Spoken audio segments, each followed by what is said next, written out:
opportunity to name-drop his fellow diners. In July 1666, he writes, "At noon to dinner at the Pope's Head, where my Lord Brunker and his mistress dined, and Commissioner Pett, Dr. Charlton and myself, entertained with a venison pasty by Sir W. Warren." The behaviour of this group, to which Pepys is enormously proud to belong, is very much, I think, the city in Britain and the civil service in the 1980s. Mm-hmm. So it's the long lunch, it's the expense account lunch, it's the... I'm calling it lunch, because, of course, it's dinner in Pepys's terms. I mean, lunch is a much later idea. The meal will be shared with other people in the same sort of business. It will be in a location that they all rate, a classy restaurant. You can only go to the places that are known by name to your colleagues. That's a brilliant point, that the long city lunch of the 1980s was the dinner of Pepys's day. Yes, I love that. Actually, if you go to certain restaurants around the Houses of Parliament now at lunchtime, it hasn't changed all that much. I think that's really why we love Pepys, is he seems so recognisable to us in all of his attitudes and aspirations, and even the pleasure he takes in food, the pleasure he takes in company, the pleasure he takes in reporting back that he's met somebody frightfully grand and sat down to a meal with them. Pepys lived at a turning point when our eating habits were about to change dramatically. During the mid-1700s, the midday meal, still known as dinner, slid later and later, positioning itself in an early evening slot familiar to us today.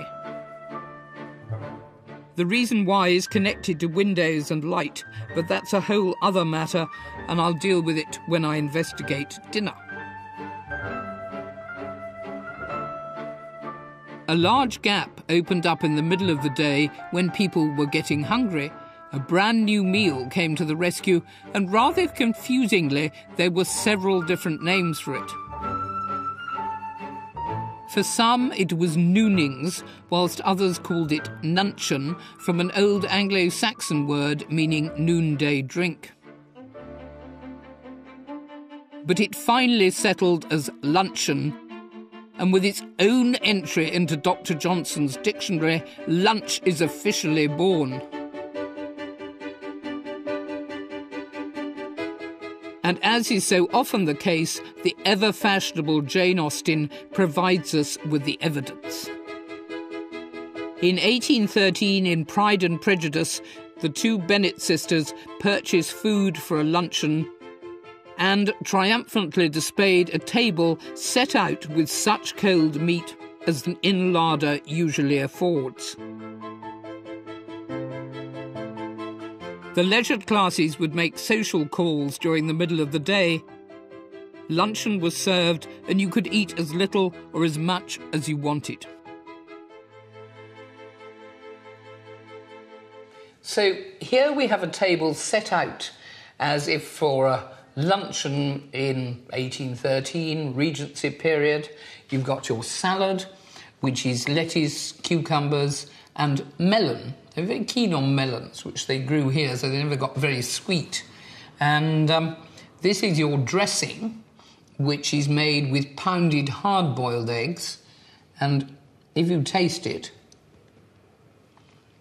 what you actually have is salad cream.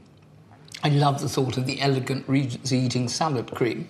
We've got your cold meats that the inn larder would afford, pheasant legs. Devilled pheasant legs were a very popular thing.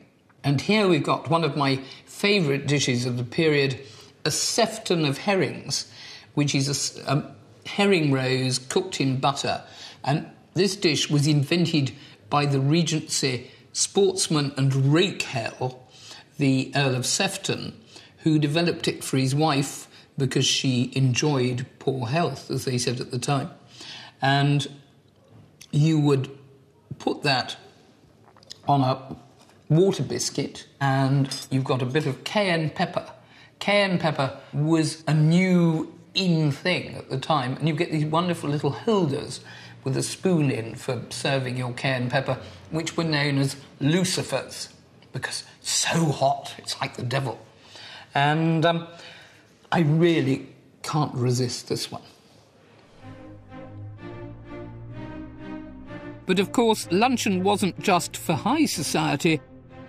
Working people also had to eat at midday.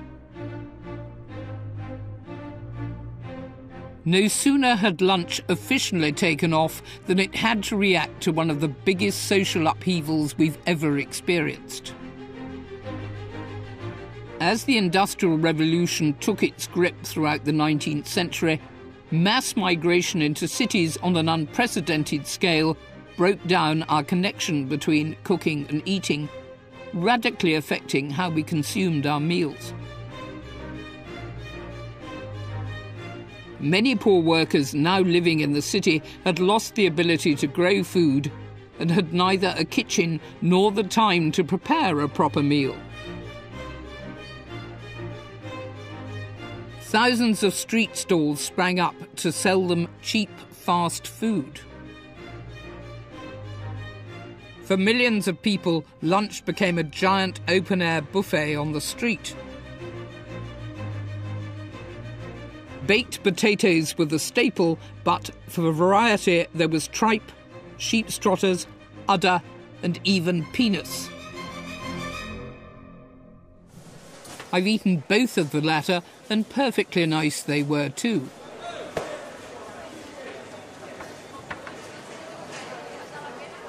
Seafood was extremely popular.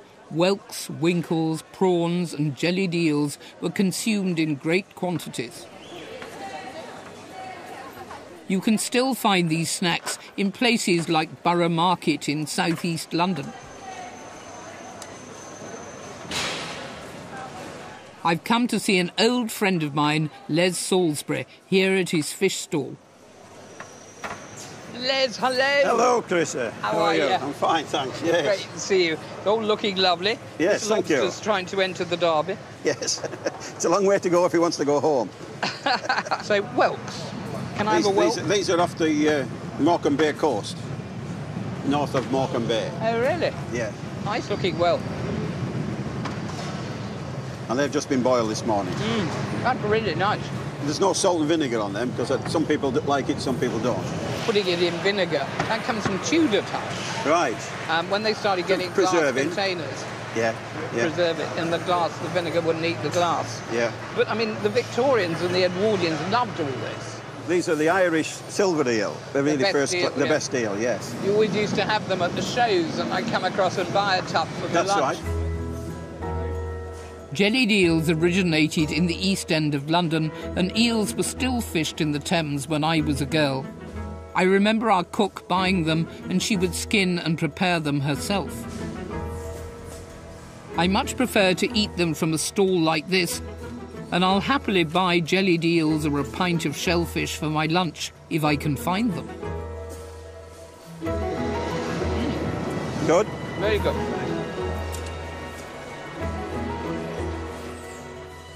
Victorian street food kept the poor from starving, providing convenient basic fuel that made their industrious lives possible. Some portable foods were designed for specific jobs. The Cornish pasty eaten by tin miners had a crimped pastry handle, which was discarded because their hands could contain highly poisonous arsenic from the tin.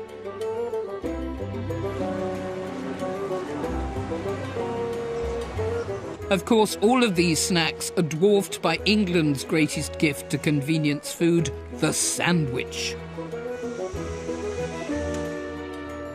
Lord Montagu, the 4th Earl of Sandwich, made history by calling for a slice of beef between 2 slices of bread because he didn't want to get up from the table. He was either gambling or working, depending on which version of the story you believe. I'm leaning in one direction, but sandwich expert and food writer B. Wilson is going to enlighten me. Sandwich was said to be not a gambling man, but what he was in the habit of doing was working extremely long hours. He was the First Lord of the Admiralty, which meant he was in charge of overseeing the whole of the British Navy. And it's a far more likely explanation that actually he was stuck at his desk for hours upon end, and that was when he called for the piece of beef between two slices of bread. Dinner was very late. It was the only main meal of the day. Sandwich got up very early in the morning, and he just needed something that he could hold in one hand and eat while he was ruffling through his navy papers with the other hand. The problem I see with that one is, how would it have got out and about? I mean, if he was sitting in a gambling den, everyone would go, oh, that's a good idea. Whereas if he was in the confines of his office... Well, that is the big question. I mean, I think that his valet or his butler, whoever was bringing him the sandwich, probably spread the word about it.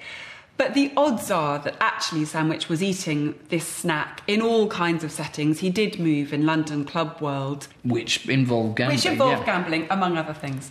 And the very first record we have of it being referred to as a sandwich comes in the diary of the historian Gibbon, who wrote The Rise and Fall of the Roman Empire. And in 1762, he came back and wrote in his diary, I went out to the theatre, and then afterwards I went on to the Cocoa Tree, which was a kind of dining club, and there were 20 or 30 of the sort of first men of the kingdom, and they were all sitting at tables covered in a napkin, supping on a piece of cold meat or a sandwich. So, I mean, Sandwich himself was probably one of these 20 or 30 men, wasn't he? And people would have said, oh, I'll have what Sandwich is having, and then it would have been, oh, I'll have a sandwich. Yeah. Absolutely. So why do you think it caught on so rapidly? Well, it's really a great invention. It's very rare to find a food which you can eat without any cutlery. It's portable. It's just a sort of ideal thing that people could eat very quickly on the run, take it with them while they're travelling. The sandwich was invented in the 18th century, but came of age with the Victorians, who had recipe books suggesting fashionable new fillings thanks to the availability of potted foods. Life was speeding up for the Victorians. They now had convenience food, and they also had rail travel. So here we are on a modern, inconvenient, uncomfortable train. But had we been travelling in the second half of the 19th century, we would have had the benefit of a railway hamper. These specially made hampers were served on 50 stations along the Great Western Railway, and you would pay 3 and 6pence for your luncheon hamper, or 1 and 6pence for your tea time hamper, and a boy would deliver it to your seat. And this is what it looked like, specially made in the East End of London for the railways. And let's see what we've got. Very exciting, and much nicer than the sort of catering you get on railways nowadays, I suspect. First you have that wonderful newfangled invention, the thermos flask, invented in 1851 by Mr. Dewar of Scotland. And you have had your milk in a little bottle with a cork.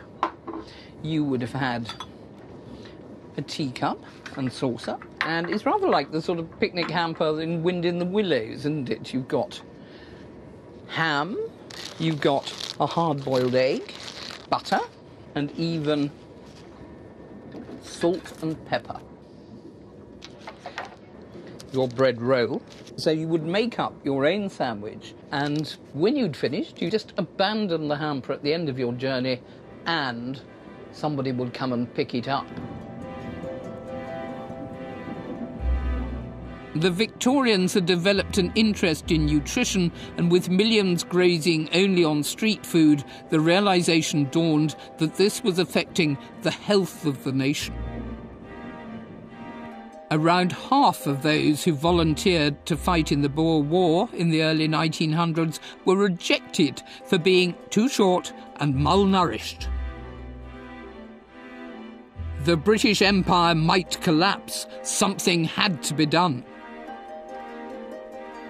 In 1906, the government responded with a new law for the provision of school meals, which were free for the poorest children, all in an effort to promote the value of a proper, balanced lunch. It changed the lives of millions and supplied the proof we had lost sight of that a substantial meal in the middle of the day paid dividends. By the time World War II arrived, people were stronger, but the onset of war triggered another major government intervention in our diet: rationing. It was introduced in January 1940 when many basic items were in very short supply and the queues lasted for hours.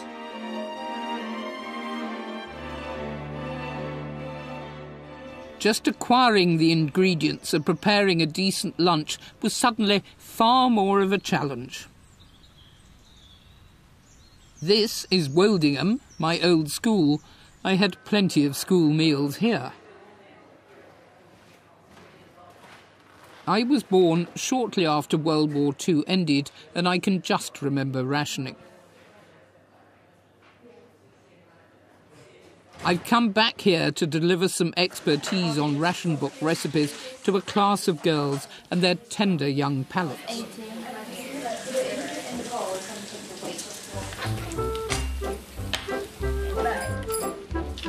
Serving a nutritious lunch during the war was a challenge solved only by a thrifty and clever use of resources.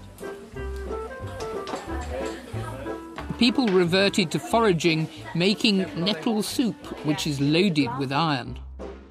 They also had to make do with substitute ingredients like powdered egg and potato for pastry and pies. And they had their own fake recipes, like these mock fish cakes with fish paste and dripping cake made from beef fat.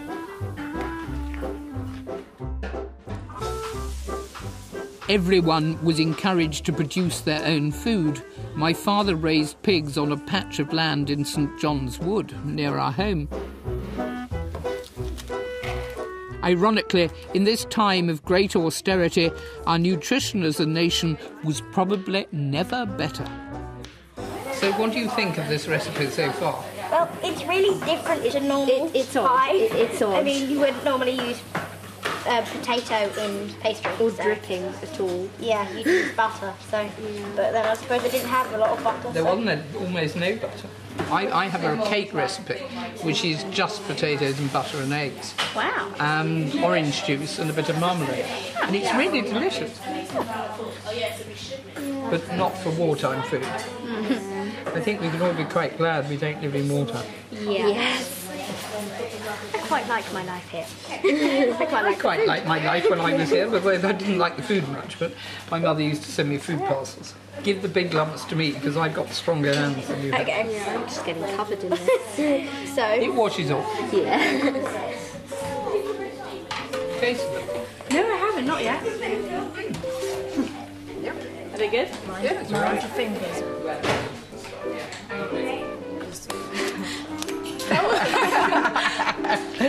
I think you've done a really good job here. So you mixed all your flour and dripping together, and you put the carrots in, and now you're just going to put it in the tin. Thank you. Oh gosh, I can't wait for it to be cooked. Yeah.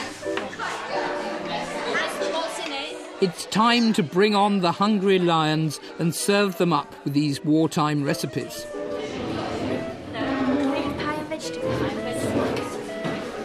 There you go. Thank you. Many people struggled to eat during the war. The Ministry of Food set up canteens called British restaurants for people in work.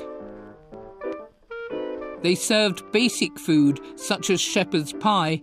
It was famously dull but dependable.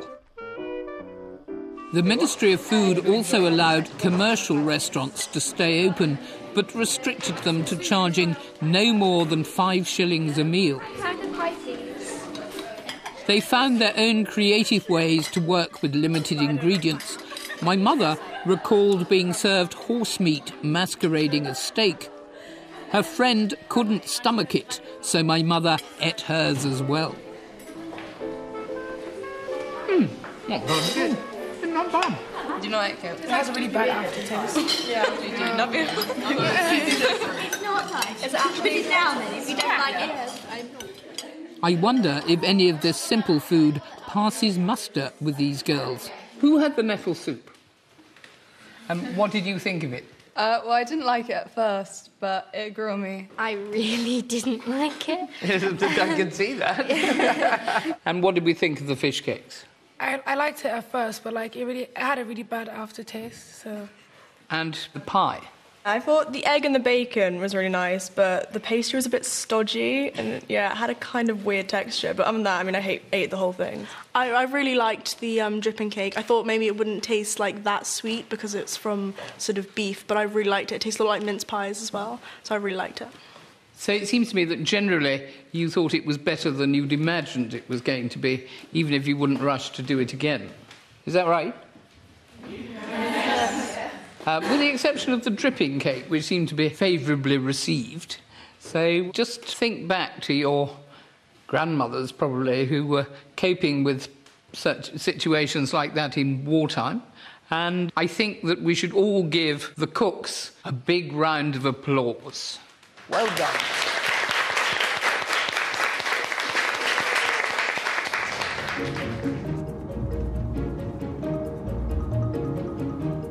Everyone breathed a sigh of relief when rationing ended in 1954. Our diets were then changed by a new import from overseas. Not an ingredient, but an idea: supermarkets, making lunch a much easier proposition. Sliced bread had first appeared in the 1920s, but it was the Chorley wood baking process, devised in Britain in the early 1960s, that gave bread a longer shelf life and so fuelled the rise of the sandwich.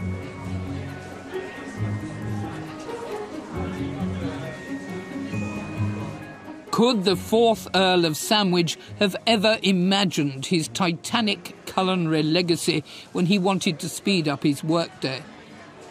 I've eaten my fair share of sandwiches, but would never buy them pre-packaged.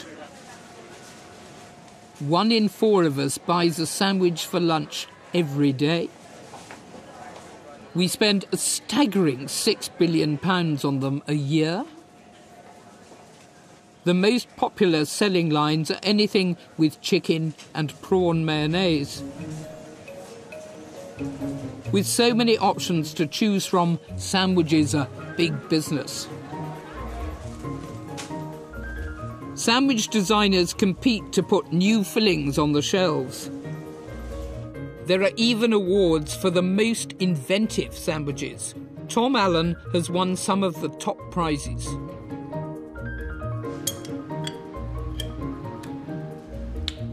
I'm meeting him at his sandwich research laboratory. Hello, are you Tom? Hi, Clarissa. Nice to meet you. Hello, how do you do? Good, thank you. Good.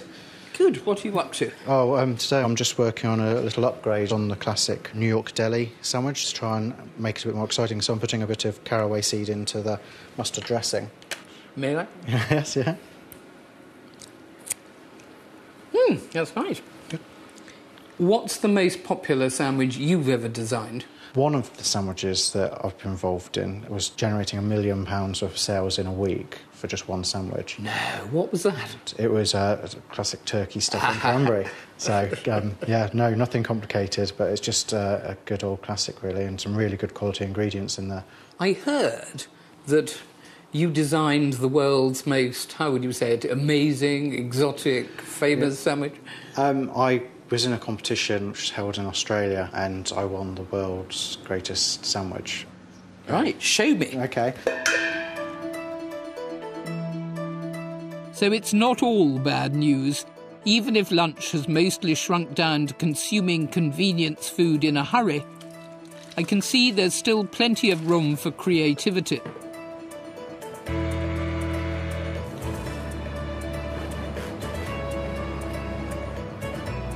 Tom's award-winning sandwich is a clever take on a beef Wellington.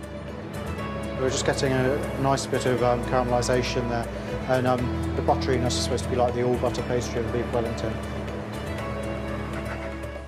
With beef as a primary ingredient, I'm sure the 4th Earl of Sandwich would approve.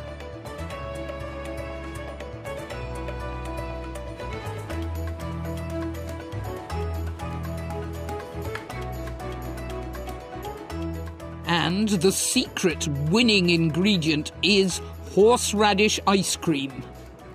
This is how it would have been presented to the judges in the competition, with the ice cream just starting to melt over, the caramelised shallot beetroot chutney, and then the hot beef with the porcini. I think the ice cream is so clever.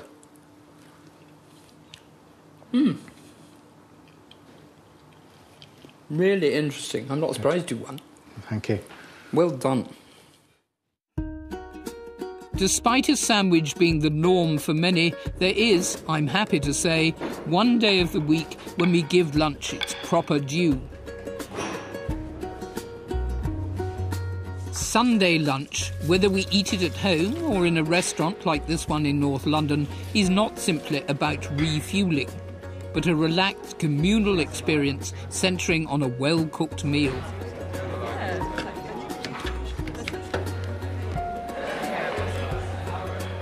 When I was a child, my mother would always invite a guest and serve us a wonderful cut of meat. The Sunday roast is a cornerstone of our food culture. Some think it developed during the Industrial Revolution, when Yorkshire families left a cut of meat in the oven before church to be ready to eat when they hurried back home.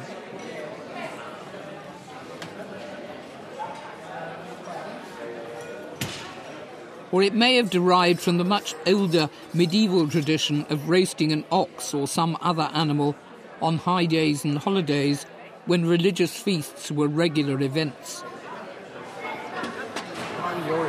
Chicken was the most expensive thing you could buy for a Sunday lunch. Absolutely delicious. Yeah, really good. I think Sunday lunch is a vitally important tradition because it reminds us of all that is best about our old food customs. Customs that once applied to every daytime meal, whatever we might choose to call it. This, to me, is very reminiscent of the medieval meal. It's local produce, cooked with care. People take the time to talk to one another, to enjoy one another's company, to share it with their families, and just generally get together. Although this is possibly one of the very few times that we now eat this sort of lunch, I long for the day when it isn't quite such a special occasion. Our medieval ancestors knew the value of stopping to eat a proper meal in the middle of every day of the week, and I think we would be well advised to remember that.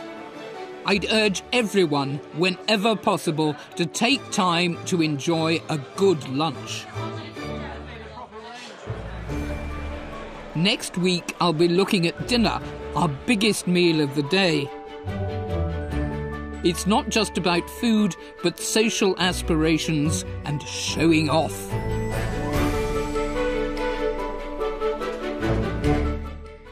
And there's more from our glorious food season here on BBC4 next week, as we're exploring the golden age of English food in Calf's Head and Coffee at 9 on Monday. There's a little taster of that in just a moment. Coming up next, though, comedy as we're heading up to K2 for all new Getting On.